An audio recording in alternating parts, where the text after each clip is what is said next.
In a green valley at the edge of the Great Prairie lived a little turtle named Timmy. Timmy was not very fast, but he was very curious.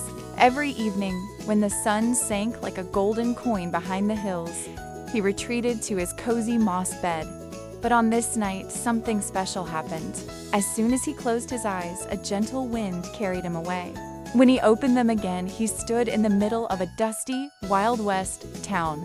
Wooden houses with porches rose toward the sky, and an old sign creaked in the wind. "Welcome to Cactus Creek." "Hello?" called Timmy softly.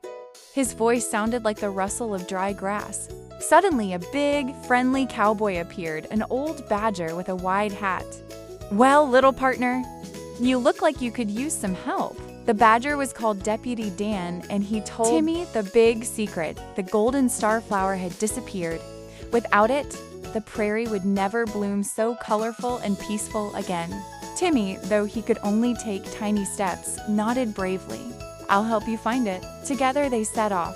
First, they crossed the River Silver Snake, where Timmy simply rolled onto his back and floated across like a little boat. Then they went through the cactus forest.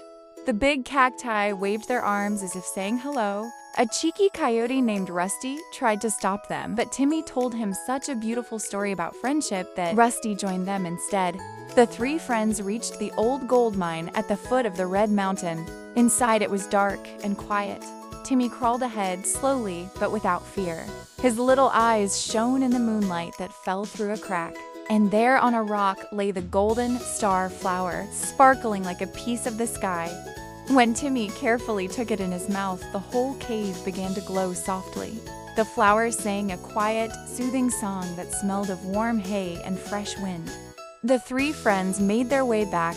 This time, Rusty carried Timmy on his back so they could go faster. In Cactus Creek, all the animals of the prairie were already waiting. When the golden star flower was back in its place in the old well, the whole valley glowed with soft colors. The moon smiled down from above. Deputy Dan stroked Timmy's shell. "You are the bravest little hero I've ever seen." Timmy felt shy and pulled his head in a little. The wind carried him back gently. When Timmy opened his eyes, he was lying in his moss bed again. The stars sparkled over the valley and everything was calm and peaceful. The Wild West adventures had only been a dream, but the friendship and courage stayed in his little heart. Timmy smiled, snuggled deeper into his bed and whispered, "Good night, prairie. Good night, world." And as he fell asleep, the wind quietly sang the song of the golden star flower.